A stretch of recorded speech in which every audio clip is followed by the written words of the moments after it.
Assalamualaikum warahmatullahi wabarakatuh. Hello everyone, my name is Chelsea Kirania Rianda with student ID 2025-32027. Today I would like to present the result of my statistic and probability practicum, which focus on correlation analysis and multiply linear regression using SPSS. In this practicum, 4 variables were used. Task motivation was defined as X1, work ability as X2, work culture as X3, and work productivity as the dependent variable Y. The first step of the practicum was entering the data into SPSS in the variable view menu. I divide the 4 variables and their characteristics. After that, in the data view menu, I enter the responded data that will be analyzed. The next step was conducting a Pearson correlation analysis. To do this, I select analyze, then correlate, and bivariate. After that, all variables were entered into the analysis box, and the Pearson correlation method was selected.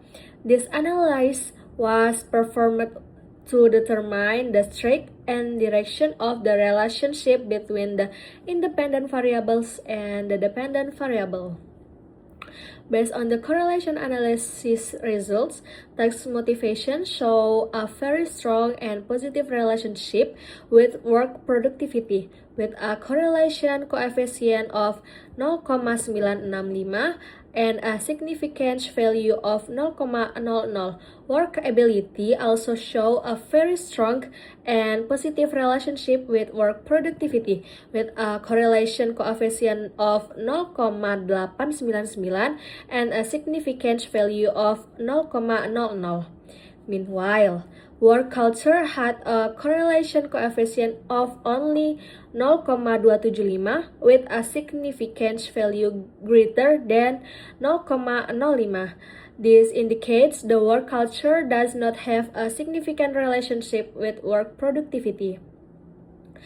After completing the correlation analysis, multiplier linear regression analysis was conducted.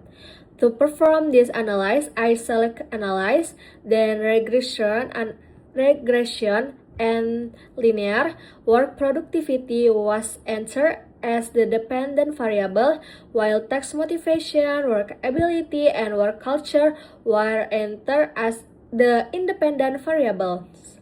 Next, in the statistics menu, the option estimates, model fit, descriptive, and residuals were selected. Then the plots menu, the spread was placed on the x-axis and the result on the y-axis to test for heteroscedasticity. After all settings were complete, and analysis was run by clicking OK. The result from the model summary table show an R-square value of 0,962.